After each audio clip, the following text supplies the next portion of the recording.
Hello everyone. तो आज हम इस वीडियो के द्वारा सीबीएसई बोर्ड का हिंदी जो कि क्लास 10th का है, इसके चैप्टर नंबर 1 बड़े भाई साहब जो कि गद्य खंड का चैप्टर नंबर 1 है, जिसे लिखा है प्रेमचंद जी ने। इसे हमने पढ़ा था। आज हम इसके अभ्यास कार्य करेंगे। तो अगर आपने ये चैप्टर नहीं समझा है तो पहले आप इस चैप्टर को समझ लें ताकि आपको इसके क्वेश्चन आंसर समझने में आसानी हो। तो आइए इसे हम स्टार्ट करते हैं। फर्स्ट है मौखिक प्रश्नोत्तर। निम्नलिखित प्रश्नों के उत्तर 1-2 पंक्तियों में दीजिए। फर्स्ट है कथानायक की रुचि किन कार्यों में थी। तो कथानायक की रुचि खेलने कूदने, उधम मचाने, घूमने फिरने, गप्पे मारने, चाहर दीवारी पर चढ़कर नीचे कूदने, फाटक पर सवार होकर उसे मोटर कार बनाने तथा पतंगबाजी आदि में थी। सेकंड है बड़े भाई साहब छोटे भाई से हर समय पहला सवाल क्या पूछते थे। तो बड़े भाई साहब छोटे भाई से हर समय पहला सवाल पूछते थे, कहाँ थे। ये पहला प्रश्न उनका होता था कि कहाँ थे अभी तक। थर्ड क्वेश्चन है दूसरी बार पास होने पर छोटे भाई के व्यवहार में क्या परिवर्तन आया। तो दूसरी बार पास होने पर छोटे भाई की स्वच्छंदता और मनमानी बढ़ गई। उसे पढ़ना लिखना छोड़कर मटर गश्ती, खेलना कूदना, घूमना फिरना व पतंगबाजी करना शुरू कर दिया। उसे लगने लगा कि वह पढ़े न पढ़े अच्छे नंबरों से तो पास हो ही जाएगा। तो उसे ऐसे लगने लगा, जब वो एक बार पास हो गया, दूसरी बार पास हो गया तो उसकी मनमानी बढ़ गई। वो पढ़ना लिखना छोड़कर मटर गश्ती करता, खेलना कूदना, घूमना फिरना, पतंगबाजी, इन्हीं सारी चीज़ों में उनका मन लगता। और उसे ये भी लगने लगा कि बिना पढ़े तो अच्छे नंबर से पास वो हो ही जाएगा। नेक्स्ट है बड़े भाई साहब छोटे भाई से उम्र में कितने बड़े थे और वे कौन सी कक्षा में पढ़ते थे। बड़े भाई साहब छोटे भाई से उम्र में 5 वर्ष बड़े थे और वे कक्षा 9 में पढ़ते थे। नेक्स्ट है बड़े भाई साहब दिमाग को आराम देने के लिए क्या करते थे। तो बड़े भाई साहब दिमाग को आराम देने के लिए कॉपी या किताब पर व्यर्थ की बातें बार बार लिखते या पक्षियों, पशुओं आदि के चित्र बनाते थे। नेक्स्ट है लिखित प्रश्नोत्तर। निम्नलिखित प्रश्नों के उत्तर शब्दों में लिखिए। 25 से 30 शब्दों में आपको इसके उत्तर लिखने हैं। जिसका पहला प्रश्न है छोटे भाई ने अपनी पढ़ाई का टाइम टेबल बनाते समय क्या क्या सोचा और फिर उसका पालन क्यों नहीं कर पाया। तो छोटे भाई ने अपनी पढ़ाई का टाइम टेबल बनाते समय सोचा था कि वह आगे से खूब जी लगाकर अपनी पढ़ाई करेगा, बड़े भाई को कभी शिकायत का मौका नहीं देगा और खेलों से दूर रहेगा। लेकिन पहले ही दिन मैदान की सुखद हरियाली, हवा के हल्के हल्के झोंके, फुटबॉल की उछल कूद, कबड्डी के दांव घात, वॉलीबॉल की तेज़ी और फुर्ती के कारण वह उसका पालन नहीं कर पाया। उसने सोचा तो था कि वो टाइम टेबल बना के पढ़ेगा और बड़े भाई को कोई शिकायत का मौका नहीं देगा, लेकिन ऐसा नहीं हुआ। उसे वो सारी बातें याद आने लगी कि किस तरीके से वो खेलता था, हवा के हल्के हल्के झोंके आते थे, सुखद हरियाली मैदान था, फुटबॉल में कैसे वो उछल कूद करता था। ये सारी बातें उसे याद आने लगी और वो उस टाइम टेबल का पालन नहीं कर पाया। नेक्स्ट है एक दिन जब गुल्ली डंडा खेलने के बाद छोटा भाई बड़े भाई साहब के सामने पहुंचा तो उनकी क्या प्रतिक्रिया हुई। एक दिन जब गुल्ली डंडा खेलने के बाद छोटा भाई बड़े भाई साहब के सामने पहुंचा तो वह बहुत ज़्यादा क्रोधित हुए और उन्होंने छोटे भाई को डांटते हुए उसे धमकी बताया। उन्होंने उसकी सफलता को तुक्का बताते हुए आने वाली कक्षा की पढ़ाई का भय भी दिखाया। नेक्स्ट है बड़े भाई साहब को अपने मन की इच्छाएं क्यों दबानी पड़ती थी। तो बड़े भाई साहब बड़े भाई होने के नाते अपने छोटे भाई को अच्छे मार्ग पर चलने के लिए प्रेरित करना चाहते थे। यदि वह स्वयं गलत मार्ग पर चलते तो वह छोटे भाई को सही रास्ते पर नहीं ला सकते थे। अपने नैतिक कर्तव्य का बोध होने के कारण उन्हें अपने मन की इच्छाएं दबानी पड़ती थी ताकि उनका जो छोटा भाई है वो गलत मार्ग पर नहीं चले। नेक्स्ट है, बड़े भाई साहब छोटे भाई को क्या सलाह देते हैं और क्यों? तो बड़े भाई साहब छोटे भाई को सलाह देते थे कि उसे दिन रात पढ़ना चाहिए और खेल कूद से दूर रहना चाहिए, क्योंकि इससे समय व्यर्थ में नष्ट होता है। यदि मेहनत नहीं करोगे तो उसी दर्जे में पड़े रहोगे, उसी कक्षा में पड़े रहोगे। ऐसा वह अपने छोटे भाई को सही रास्ते पर लाने के लिए करते हैं कि अगर उसी दर्जे में पड़े रहे, अगर मेहनत नहीं करोगे, नहीं पढ़ोगे तो व्यर्थ में खेलकूद से दूर रहना चाहिए और व्यर्थ में अपना समय नष्ट नहीं करना चाहिए। नेक्स्ट है, छोटे भाई ने बड़े भाई साहब के नरम व्यवहार का क्या फ़ायदा उठाया? तो छोटे भाई ने बड़े भाई साहब के नरम व्यवहार का फ़ायदा उठाते हुए पढ़ाई लिखाई बिल्कुल छोड़ दी और अपनी मनमानी पर उतर आया। वह बड़े भाई से छिपकर दूसरे बच्चों के साथ पतंगबाजी में लग जाता। उसे विश्वास हो गया कि वह पढ़े न पढ़े पास तो हो ही जाएगा। हमारे विचार से छोटे भाई का यह व्यवहार अनुचित है, क्योंकि छात्र जीवन में खेलकूद के साथ साथ पढ़ाई को विशेष महत्व देना नितांत आवश्यक है। जबकि छोटा भाई अनुभवहीन है और अभिमानी होने के कारण पढ़ाई की अवहेलना कर रहा था।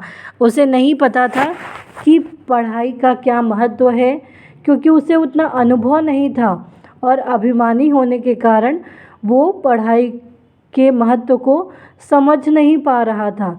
उसे ऐसा विश्वास हो गया था कि वो पढ़े ना पढ़े पास तो हो ही जाएगा। यही उसका व्यवहार जो था वो अनुचित था। नेक्स्ट है, निम्नलिखित प्रश्नों के उत्तर लिखिए। यह 50 से 60 शब्दों में लिखने हैं। बड़े भाई साहब की डांट फटकार अगर न मिलती तो क्या छोटा भाई कक्षा में अव्वल आता? अपने विचार प्रकट कीजिए। अथवा बड़े भाई साहब की डांट फटकार यदि न मिलती तो छोटा भाई कक्षा में प्रथम नहीं आता। उक्त कथन के पक्ष और विपक्ष में अपने विचार उपयुक्त तर्क सहित लिखिए। तो छोटा भाई जो था वो अनुभवहीन था, वह अपना भला बुरा नहीं समझ पाता था। यदि बड़े भाई साहब उसे डांटते फटकारते नहीं तो वह जितना पढ़ता था उतना भी नहीं पढ़ पाता और अपना समय खेल कूद में ही गंवा देता। उसे बड़े भाई की डांट का डर था, इसी कारण उसे शिक्षा की अहमियत समझ में आई, विषयों की कठिनाइयों का पता लगा, अनुशासित होने के लाभ समझ में आए और वह अव्वल आया। अगर बड़े भाई साहब उसे डांटते या फटकारते नहीं तो वो पढ़ाई के महत्व को नहीं समझ पाता और अच्छे नंबर भी नहीं लेकर आता और अव्वल भी नहीं आता और उसके लाभ को नहीं समझ पाता। नेक्स्ट है, इस पाठ के लेखक ने समूची शिक्षा के किन तौर तरीकों पर व्यंग्य किया है? क्या आप उनके विचार से सहमत हैं? प्रस्तुत पाठ में लेखक ने समूची शिक्षा के जिन तौर तरीकों पर व्यंग्य किया है उनमें सर्वाधिक प्रमुख है रटकर पढ़ाई करना।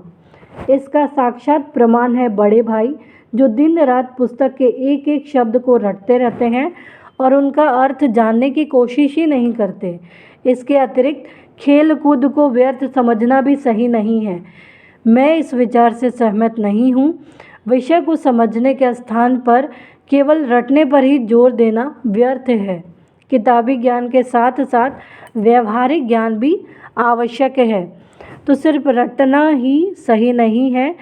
रटकर कोई भी चीज़ में जो भी अर्थ होता है उसको जाने बिना, उसके अर्थ को समझे बिना उसे याद करना व्यर्थ होता है। तो किसी चीज़ को रटना नहीं चाहिए बल्कि उसे समझना चाहिए और खेल कूद को भी व्यर्थ नहीं समझना चाहिए, क्योंकि हमें विषयों के समझने के स्थान पर केवल रटने पर अगर जोर देते हैं तो ये व्यर्थ होता है और किताबी ज्ञान के साथ साथ व्यवहारिक ज्ञान भी बहुत ज़रूरी होता है।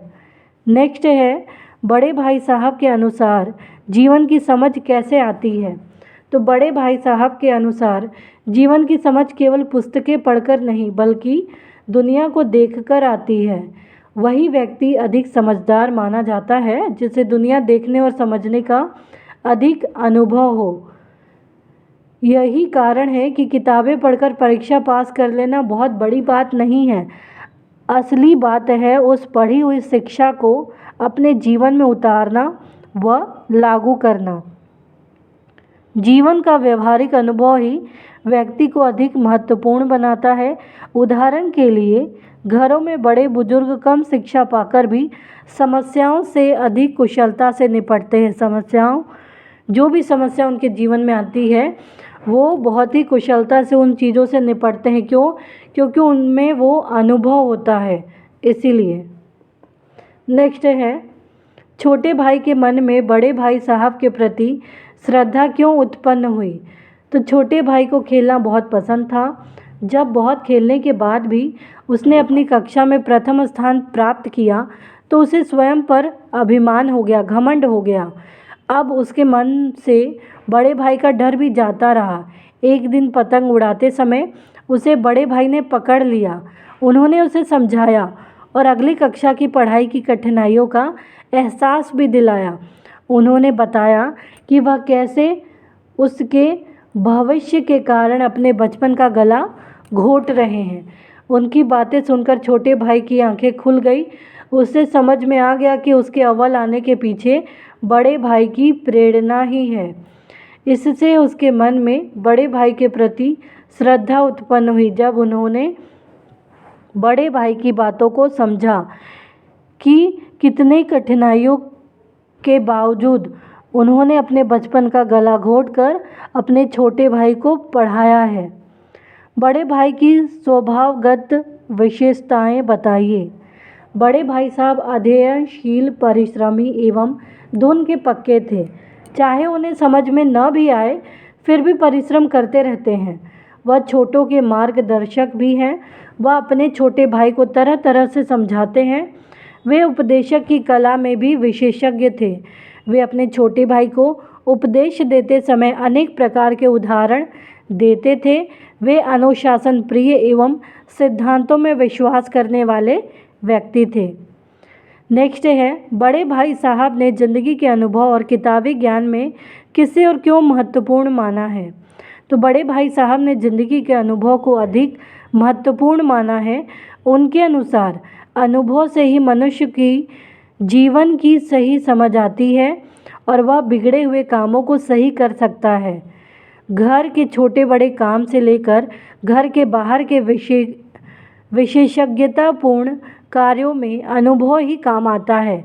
उन्होंने अनुभव को महत्वपूर्ण बनाने के लिए दादाजी, अम्मा जी और हेडमास्टर साहब का उदाहरण भी दिया।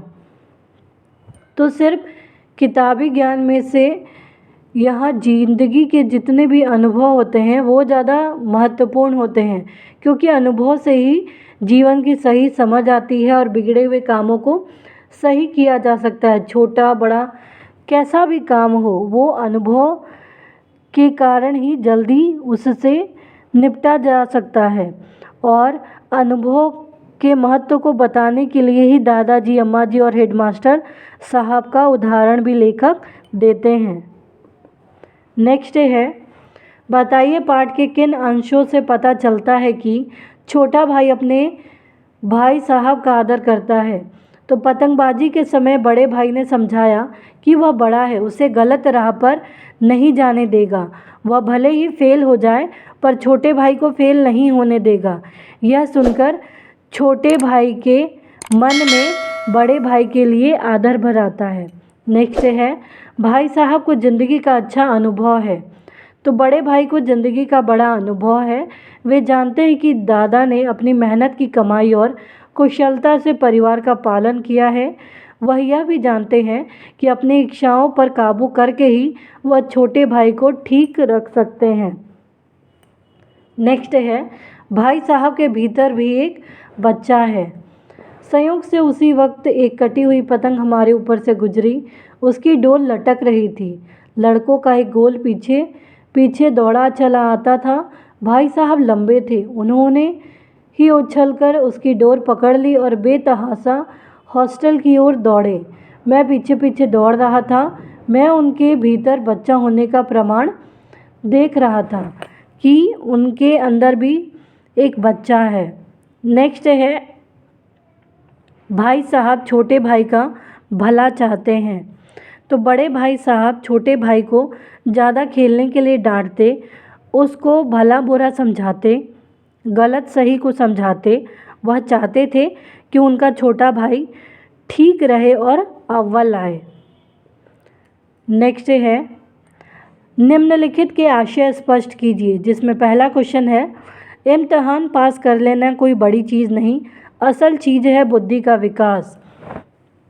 तो यहाँ पे बताया गया है कि बड़े भाई साहब इम्तिहान पास करने को बहुत महत्व नहीं देते थे, परंतु जीवन में वे कहते थे कि किताबें रट के पास तो अनुभव और बुद्धि के विकास से ही इंसान बुद्धिमान बनता है।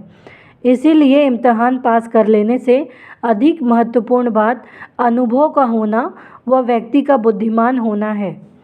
नेक्स्ट है, फिर भी जैसे मौत और विपत्ति के बीच भी आदमी मोह और माया के बंधन में जकड़ा रहता है, मैं फटकार और घुड़कियां खाकर भी खेलकूद का तिरस्कार न कर सकता था। लेखक हर समय अपने खेलकूद सैर सपाटे में मस्त रहता और बड़े भाई से डांट खाता रहता था, परंतु फिर भी खेलकूद नहीं छोड़ता था। जैसे संकटों में फंसकर भी मनुष्य अपनी मोह माया नहीं छोड़ता है, उसी प्रकार छोटा भाई खेलकूद को नहीं छोड़ता था। नेक्स्ट है, बुनियाद की पुख्ता न हो तो मकान कैसे पायेदार बने। बड़े भाई साहब का विचार था कि यदि मकान की नींव कमज़ोर हो तो उस पर मंजिलें खड़ी नहीं हो सकती हैं। यानी अगर पढ़ाई की शुरुआती आधार ठोस नहीं हो तो मनुष्य आगे चलकर कुछ नहीं कर पाता। पढ़ाई के साथ साथ उसके लिए अनुभव भी ज़रूरी होता है। नेक्स्ट है, आंखें आसमान की ओर थी और मन उस आकाशगामी पथिक की ओर जो मंद गति से झूमता पतन की ओर चला आ रहा था। मानो कोई आत्मा स्वर्ग से निकलकर विरक्त मन से नए संस्कार ग्रहण करने जा रही हो। तो लेखक जब पतंग लूट रहा था तो उसकी आंखें आसमान की ओर थी और मन पतंग रूपी राहगीर की तरह। उसे पतंग एक दिव्य आत्मा जैसी लग रही थी जो धीरे धीरे नीचे आ रही थी और वह उसे पाने के लिए दौड़ रहा था। तो इस प्रकार से ये सारे क्वेश्चन आंसर यही समाप्त होते हैं। उम्मीद है आपको ये क्वेश्चन आंसर समझ में आए होंगे। तो प्लीज़ आप इस वीडियो को लाइक करना, शेयर करना, सब्सक्राइब करना, कमेंट करना ना भूलें। Thank you.